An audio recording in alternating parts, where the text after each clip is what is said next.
கர்த்தருக்குள் பிரியமானவர்களே, அக்டோபர் 26 இன்றைய பனித்துளிகளின் தலைப்பானது மீட்பின் நற்செய்தி. வசனம் அப்போஸ்தலர் 13வது அதிகாரம் 33வது வசனம்.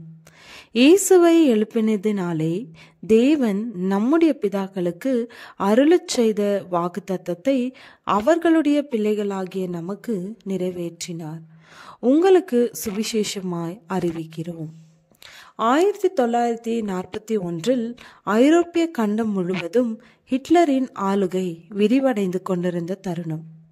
நாவலாசிரியர் ஜான் ஸ்டெயின்பேக் அந்த யுத்தத்திற்கு உதவுமாறு கேட்டுக்கொள்ளப்பட்டார். யுத்த களத்தில் முன்பாக நின்று யுத்தம் செய்வதற்காக அல்ல, மாறாக ஒரு நாவல் ஒன்றை எழுதும்படிக்கு அழைப்பு விடுக்கப்பட்டது.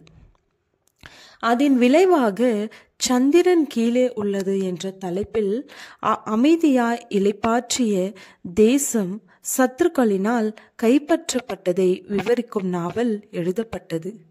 இரகசியமாய் அச்சிடப்பட்டு கைப்பற்றப்பட்ட தேசங்களுக்கு விநியோகிக்கப்பட்டது. அதன் செய்தி, உங்களில் கூட்டாளிகள் வந்து கொண்டிருக்கிறார்கள். நாவலில் இடம்பெற்றுள்ள கதாபாத்திரங்களின் செய்கைகளை பின்பற்றினால் நாம் சுதந்திரத்தை பெற்றுக்கொள்ள முடியும் என்பது.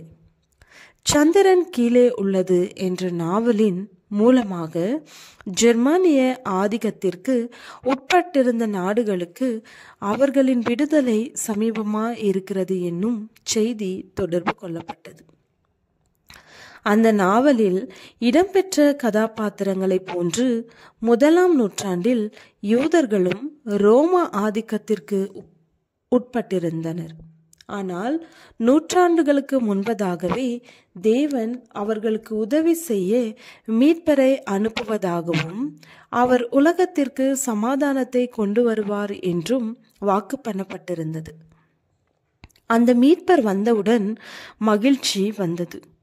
நாங்களும் உங்களுக்கு நற்செய்தியை அறிவிக்கிறோம் என்று பவுல் சொல்லுகிறார்.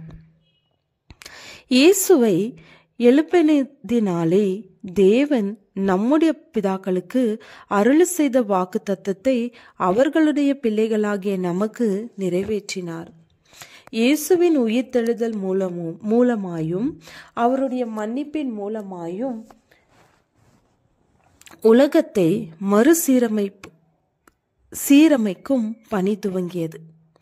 அன்றிலிருந்து இந்த மீட்பின் செய்தி உலகமெங்கும் பரவி சென்ற இடமெல்லாம் இளைப்பாறுதலையும் விடுதலையையும் ஏற்படுத்தியது. இயேசு மரணத்திலிருந்து உயிர்த்தெழுந்தார். பாவத்திலிருந்தும் தீமையிலிருந்துமான நம்முடைய மீட்பு பணி துவங்கியது. அவரில் நாம் சுதந்திரவாளிகள் ஆக்கப்பட்டோம். மற்ற மன்னர்களோடு ஒப்பிடுகையில் இயேசு உலகத்திற்கு எவ்வாறு சமாதானத்தை கொண்டு வந்தார்? ஜெபம்.